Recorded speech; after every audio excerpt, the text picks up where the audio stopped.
Drug एवं वसूली के खिलाफ लड़ने के लिए किस राज्य की पुलिस ने ऐप लॉन्च किया? तो नागालैंड पुलिस ने। Movement against drugs and extortion in Nagaland app का नाम है। नागालैंड की राजधानी कोहिमा है। हरित क्रांति के जनक के रूप में प्रख्यात किस कृषि वैज्ञानिक को 98 वर्ष की आयु में निधन हो गया? तो एस स्वामीनाथन थे। प्रथम वैश्विक हल्दी सम्मेलन 2023 का आयोजन कहाँ किया गया? तो मुंबई महाराष्ट्र में। विश्व कॉफी सम्मेलन का एशिया में पहला आयोजन कहाँ किया गया? बेंगलुरु कर्नाटक में। यह 5वां सम्मेलन था। इसका आयोजन किसके द्वारा किया गया था? तो अंतर्राष्ट्रीय कॉफी संगठन ICO और भारतीय कॉफी बोर्ड। इस सम्मेलन का ब्रांड एम्बेसडर कौन था? टेनिस खिलाड़ी रोहन बोपन्ना। थीम थी सर्कुलर अर्थव्यवस्था और पुनर्योजी कृषि के माध्यम से स्थिरता लाना। इस संस्करण का शुभंकर किसे चुना गया? कॉफी स्वामी। विश्व पर्यटन दिवस 2023 की मेजबानी किस देश द्वारा की गई? तो यह सऊदी अरब था। विश्व पर्यटन दिवस 27 सितंबर को मनाया जाता है। इस वर्ष की यह थीम थी पर्यटन और हरित निवेश। वीरांगना दुर्गावती टाइगर रिजर्व को किस प्रदेश का 7वां टाइगर रिजर्व घोषित किया गया है? तो मध्य प्रदेश का। किस अभ्यारण्य को मिलाकर यह टाइगर रिजर्व बनाया गया है? तो नौरादेही अभ्यारण्य व रानी दुर्गावती अभ्यारण्य को मिला के। World leader for piece and security award 2023 के लिए किसे चुना गया है? माता अमृतानंदमयी देवी। माता अमृतानंदमयी देवी अन्य किस नाम से जानी जाती है? तो अम्मा के नाम से। वर्ष 2024 में किस भारतीय फिल्म को ऑस्कर के लिए भारत के आधिकारिक प्रविष्टि के रूप में चुना गया है? तो 2018 एवरीवन इज ए हीरो। इस फिल्म को किस श्रेणी में चुना गया? सर्वश्रेष्ठ विदेशी भाषा की फिल्म।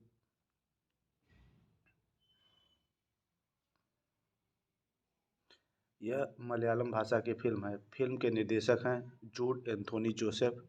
एशियाई विकास बैंक ने किसे बाजार समाधान के उपाध्यक्ष के रूप में नियुक्त किया है? भार्गव दासगुप्ता। इनके कार्यकाल कितने वर्ष का है? 3 वर्ष का। वैश्विक नवाचार सूचकांक 2023 किसके द्वारा जारी किया गया? विश्व बौद्धिक संपदा सूचकांक। इस पे कुल 132 देश है और यह 16वां संस्करण था। टॉप 3 में स्विट्जरलैंड, स्वीडन, USA। अंतिम दिन 132 मंगोला, 131 नाइजर व 130 बुरुंडी का था। भारत की रैंक 40 थी और भारत का स्कोर 38.1 था। वर्ल्ड यूनिवर्सिटी रैंकिंग 2024 किसके द्वारा जारी किया गया? द टाइम्स हायर एजुकेशन द्वारा। इस रैंकिंग में कितने देश और क्षेत्र शामिल थे? 108। कुल विश्वविद्यालयों की संख्या 1904 थी। प्रथम स्थान पर ऑक्सफोर्ड विश्वविद्यालय UK रहा। द्वितीय स्थान पर स्टैनफोर्ड विश्वविद्यालय USA रहा। तृतीय स्थान Massachusetts institute of technology USA को प्राप्त हुआ। भारत में रैंकिंग के कितने भारतीय विद्यालय शामिल हुए? 91। रैंकिंग में शीर्ष भारतीय संस्थान भारतीय विज्ञान संस्थान बेंगलुरु रहा। इंडिया एजिंग रिपोर्ट 2023 किसके द्वारा जारी की गई? UNFPA भारत, संयुक्त राष्ट्र जनसंख्या कोष और international institute for population sciences द्वारा। इस रिपोर्ट के अनुसार 2050 तक भारत की बुजुर्ग आबादी कुल आबादी का कितना प्रतिशत हो जाएगी? तो 20.8%। भारत की पहली बार ग्रीन अमोनिया का आयात किस पत्तन के माध्यम से किया गया? VO चिदम्बरम नार पत्तन तमिलनाडु। यह आयात किसके लिए किया गया? Tuticorin alkali chemical and fertiliser limited. यह आयात किस देश किया गया? तो मिस्र से आयात किया गया था। किस ब्रिटिश प्रधानमंत्री ने युद्ध कार्यालय को लग्जरी होटल के रूप में लॉन्च किया है? Winston Churchill. इस होटल को कहाँ लॉन्च किया गया? लंदन UK में। इस कार्यालय को किसके द्वारा लग्जरी होटल के रूप में लॉन्च किया गया? हिंदुजा ग्रुप और रैफल्स होटल्स एंड रिसोर्सेज द्वारा। विश्व रेबीज दिवस मनाया जाता है 28 सितंबर को। इसकी थीम थी all for one, one health for all. इस वर्ष दिवस का कौन सा संस्करण था? तो यह 17वां संस्करण था। यह दिवस किस व्यक्ति की पुण्यतिथि की स्मृति में मनाया जाता है? तो लुई पाश्चर। हाल ही में किस क्रांतिकारी की 116वीं जयंती मनाई गई? तो भगत सिंह की। इनका जन्म 28 सितंबर 1907 को हुआ था। एक T20 इंटरनेशनल मैच में 300 से अधिक रन बनाने वाली पहली टीम विश्व की कौन बनी है? तो यह नेपाल बनी है। किस टीम ने किस देश के खिलाफ यह उपलब्धि हासिल की? मंगोलिया के खिलाफ। 13वां हिंद प्रशांत सेना प्रमुखों का सम्मेलन नई दिल्ली में आयोजित किया गया। सितंबर 2023 में चर्चा में रहा PET 46 क्या एंजाइम है? एंजाइम किस से बने होते हैं? तो एंजाइम प्रोटीन से बने होते हैं। PET 46 एंजाइम का उपयोग किसके लिए किया जाता है? समुद्री और स्थलीय प्लास्टिक को नष्ट करने हेतु। इसका नाम है पॉलीथीन टेरेप्थेलेट। देश की राजनीतिक, सामाजिक, धार्मिक, शैक्षिक घटनाओं और विभिन्न मंत्रालयों की घटनाओं पर नज़र। उत्तर प्रदेश में अंतर्राष्ट्रीय क्रिकेट स्टेडियम का शिलान्यास कहाँ किया गया? तो वाराणसी में। किसने किया? तो प्रधानमंत्री नरेंद्र मोदी ने। पुराने संसद भवन को अब किस नाम से जाना जाएगा? तो संविधान भवन के नाम से। अधिवक्ता संरक्षण विधेयक तैयार करने के लिए उत्तर प्रदेश सरकार द्वारा कितनी सदस्यीय समिति का गठन किया गया? तो 3 सदस्यीय। समिति का अध्यक्ष था प्रमोद कुमार श्रीवास्तव, प्रमुख सचिव विधि और विधिक स्मरण। अखिल भारतीय थल सेना शिविर 2023 का आयोजन किया गया दिल्ली कैंट में। इसका उद्घाटन किसके द्वारा किया गया? तो गुरबीर पाल सिंह, महानिदेशक एससीसी। उत्तर प्रदेश अंतर्राष्ट्रीय व्यापार प्रदर्शनी 2023 का आयोजन कहाँ किया? ग्रेटर नोएडा में। इसका उद्घाटन किसने किया? तो राष्ट्रपति द्रौपदी मुर्मू ने। वर्ष 2023 में इसका पहला संस्करण आयोजित किया गया। वायुसेना संघ का 43वां वार्षिक दिवस कब मनाया गया? तो 20 सितंबर 2023 को। नदी उत्सव 2023 का आयोजन कब किया गया? 22 से 24 सितंबर 2023 को। नदी उत्सव का यह चौथा संस्करण था। इसका आयोजन नई दिल्ली में किया गया। इसके आयोजन किसके द्वारा किया गया? राष्ट्रीय सांस्कृतिक मानचित्रण मिशन व जनपद संपदा प्रभाग। इस कार्यक्रम के मुख्य अतिथि थे न्यायमूर्ति प्रकाश श्रीवास्तव। आदि शंकराचार्य की स्टेचू ऑफ वननेस का अनावरण किया गया शिवराज सिंह चौहान द्वारा, मुख्यमंत्री मध्य प्रदेश। इसका अनावरण ओंकारेश्वर मध्य प्रदेश में किया गया। इसकी ऊंचाई 108 फीट है।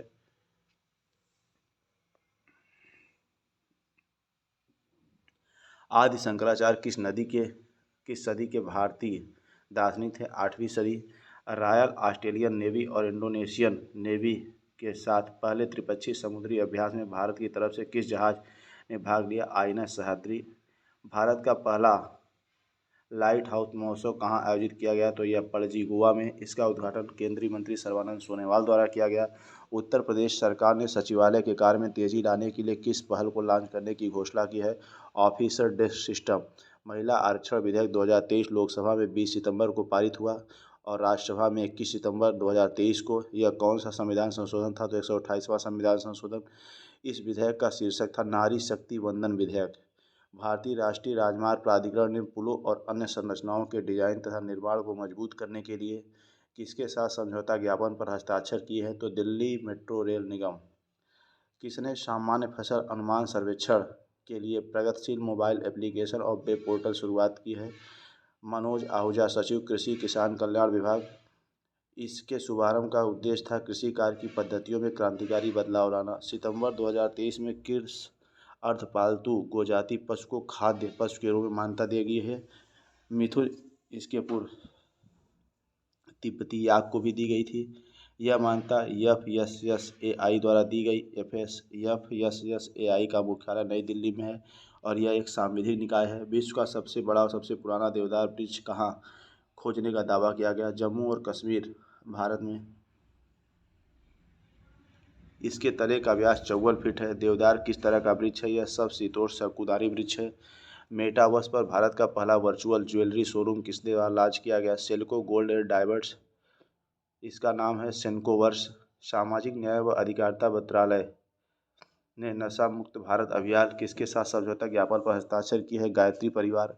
इस समझौते ज्ञापन पर हस्ताक्षर कहाँ किया गया? नई दिल्ली में। एडॉप्ट इन स्कूल योजना कार्यान्वयन का आदेश किस राज्य सरकार ने दिया? सितंबर 2023 में महाराष्ट्र सरकार ने। भारत के किस मंदिर समूह को यूनेस्को के विश्व विरासत स्थल की सूची में शामिल किया गया? होयसल मंदिर समूह।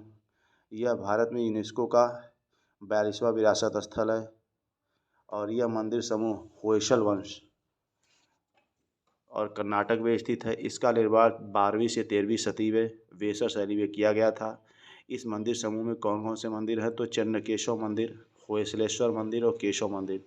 किस राज्य के अत्रेयापुरम पुथारकुला को पारंपरिक मिठाई के लिए प्रतिष्ठित GI टैग प्राप्त हुआ है? तो आंध्र प्रदेश। किस राज्य के शासित प्रदेश में ट्रांसजेंडर हेतु भारत की पहली समर्पित OPD का शुभारंभ किया गया है? दिल्ली।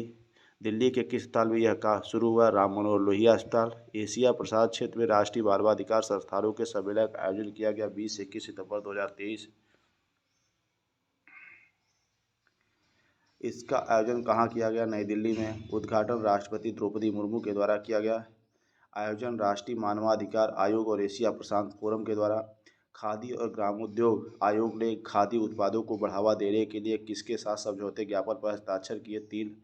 ये समझौते किल के साथ किए गए। Prasar Bharati, NBCC India limited व डिजिटल इंडिया कॉरपोरेशन।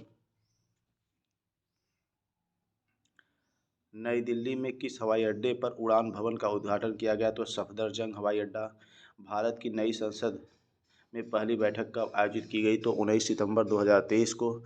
इसका उद्घाटन 28 मई 2023 को किया गया था। राष्ट्रीय हरित अधिकरण ने किस राज्य की सरकार को भोज वेटलैंड में मोटर चालित नौकाओं का संचालन बंद करने का आदेश दिया है? मध्य प्रदेश सरकार को।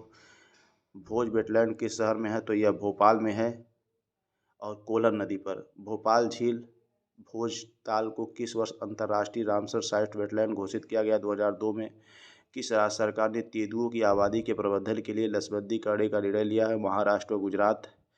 गुजरात सरकार ने किस स्थान के आसपास के तेंदुओं की नसबंदी का प्रस्ताव रखा है? गिर राष्ट्रीय उद्यान। तेंदुओं की सर्वाधिक संख्या किस राज्य में पाई जाती है? तो मध्य प्रदेश। तेंदुओं को IUCN के रेड लिस्ट के सूची में रखा गया है। सुवेद।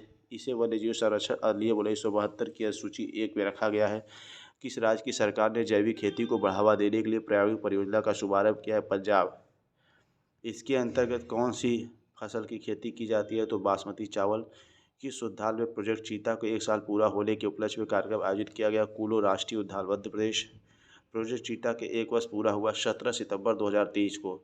17 सितंबर 2023 को ही नामीबिया से कूनो राष्ट्रीय उद्यान में 8 चीते लाए गए। 19 फरवरी 2023 को इस उद्यान में दक्षिण अफ्रीका से पुनः 12 चीते और लाए गए। भारत में किस वर्ष चीते के विलुप्त घोषित कर दिया गया था? 1992 में। कूनो राष्ट्रीय उद्यान की स्थापना 1981 में की गई थी। कूनो वन्यजीव अभयारण्य राष्ट्रीय उद्यान का दर्जा 2018 में प्राप्त हुआ। यह मध्य प्रदेश राज्य में स्थित है। राज्यसभा में 261वें सत्र की शुरुआत हुई 18 सितंबर को। राज्यसभा के सदस्यों का कार्यकाल कितने वर्ष का होता है? तो 6 वर्षों का होता है। राज्यसभा का प्रदेश सभापति उपराष्ट्रपति। स्वच्छ सागर सुरक्षित सागर तट स्वच्छता अभियान कितने स्थानों पर संचालित किया गया? तो 79। यह अभियान कितने तटीय राज्यों और केंद्र शासित प्रदेशों में चलाया गया? 8 राज्यों और 4 केंद्र शासित प्रदेश। यह अभियान किसके द्वारा संचालित था? पृथ्वी विज्ञान मंत्रालय। अशोक लीलैंड ने एक एकीकृत वाणिज्यिक वाहन और इलेक्ट्रॉनिक बस संयंत्र इकाई स्थापित करने के लिए किसके साथ समझौते ज्ञापन पर हस्ताक्षर की? उत्तर प्रदेश सरकार। लखनऊ में स्थापित किया जाएगा। प्रधानमंत्री नरेंद्र मोदी की अध्यक्षता में केंद्रीय मंत्रिमंडल ने ई-कोर्ट चरण 3 के कितने वर्ष की मंजूरी प्रदान की है? 4 वर्ष। इस चरण का वित्तीय परिव्यय कुल 72,010 करोड़ रुपए। इस चरण का मुख्य कार्य क्या होगा? निचली अदालत न्यायपालिका में डिजिटल ढांचे को उन्नत करना। हवाई अड्डे पर मेहमानों को व्यक्तिगत सहायता प्रदान करने के लिए प्रोजेक्ट अभिनंदन किसके द्वारा शुरू किया गया? एयर इंडिया द्वारा। यह प्रोजेक्ट कितने हवाई अड्डों पर? कुल 16 हवाई अड्डों पर लॉन्च किया गया। स्किन ऑन व्हील पहल कहाँ लॉन्च किया गया? नई दिल्ली। केंद्रीय मंत्री धर्मेंद्र प्रधान व लोकसभा अध्यक्ष ओम बिरला के द्वारा। उद्देश्य कौशल विकास व डिजिटल साक्षरता को बढ़ावा देना। इस पहल को किसके सहयोग से लॉन्च किया गया? तो NSDC और इंडसइंड बैंक। किस राज्य के मुख्यमंत्री को सार्वजनिक सेवा में उसके विशिष्ट योगदान के लिए सिंगापुर के शीर्ष फेलोशिप से सम्मानित किया गया? Assam. Lee Kuan Yew exchange fellowship. Hemant Biswa Sarma. किस राज्य ने उच्च शिक्षा हासिल कर रही औद्योगिक श्रमिक की बेटियों को इलेक्ट्रॉनिक दोपहिया वाहन खरीदने के लिए 50,000 रुपये के अनुदान की घोषणा की है? तो हरियाणा। मुख्यमंत्री लाडली बहना आवास योजना का उद्घाटन मध्य प्रदेश में किया गया। केंद्र सरकार ने कारीगरों के लिए कौन सी योजना शुरू की? तो विश्वकर्मा योजना।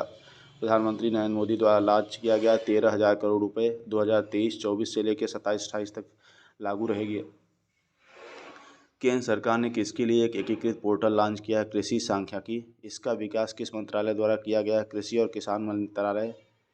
विश्व की कौन सी सबसे बड़ी MICE सुविधा में से एक का प्रधानमंत्री नरेंद्र मोदी ने उद्घाटन किया? यशोभूमि।